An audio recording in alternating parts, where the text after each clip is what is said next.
ஒரு தக்காளி, 2 ஒரு வெங்காயம், 2 தக்காளி போட்டுட்டு ஒரு 3 பச்சை மிளகா குட்டி குட்டியாக இருந்துச்சுன்னா 4 பச்சை மிளகா கூட போட்டுக்கலாம். இப்போ இந்த பச்சை மிளகா வந்து இதில் போடணும்.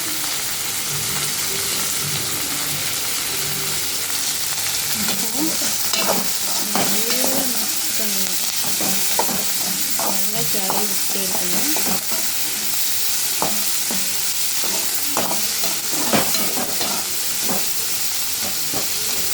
நல்லா அது வந்து ஒரு மாதிரி கெட்டியாக வரணும். இப்போ இதில் வந்து நல்லா கஞ்சி சாதத்தை போட்டிருக்கேன். கஞ்சி சாதம்னா இப்போ காலையில் ஆய்க்கிருக்கோம்ல, அந்த சோறு வந்து நம்ம மறுநாள் பார்த்தோம்னா கஞ்சியாக இருக்கும்ல, அந்த கஞ்சியை வந்து இந்த மாதிரி நம்ம செஞ்சு சாப்பிட்டோம்னா ரொம்ப நல்லாயிருக்கும். கொஞ்சம் டிஃப்ரெண்ட்டாகவும் இருக்கும்.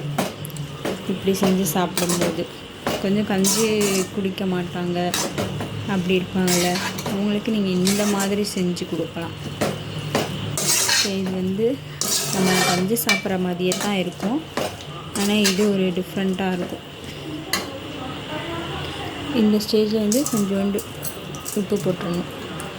உப்பு போட்டு நல்லா கிளறி விடணும். ஏன்னா ஆல்ரெடி நம்ம தண்ணி வச்சுருக்கோம்ல, அந்த தண்ணி வந்து கொஞ்சம் வச்சுட்டு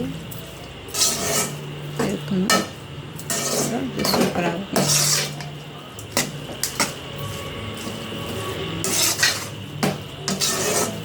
செம்ம அல்டிமேட்டாக இருக்கும். இப்போ இது பண்ணிட்டாச்சு. இது வந்து நான் மாங்காய் ஊறுகாய்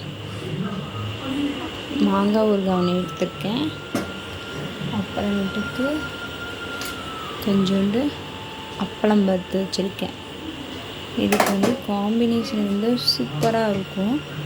நீங்கள் வந்து செக் பண்ணி பாருங்கள், நீங்களும் செஞ்சு பாருங்கள். நல்லாயிருக்கும். நல்லா இருக்கா இல்லையான்னு எனக்கு வந்து உங்கள் கமெண்ட்டை போடுங்க. தேங்க்ஸ் ஃபார் வாட்சிங்.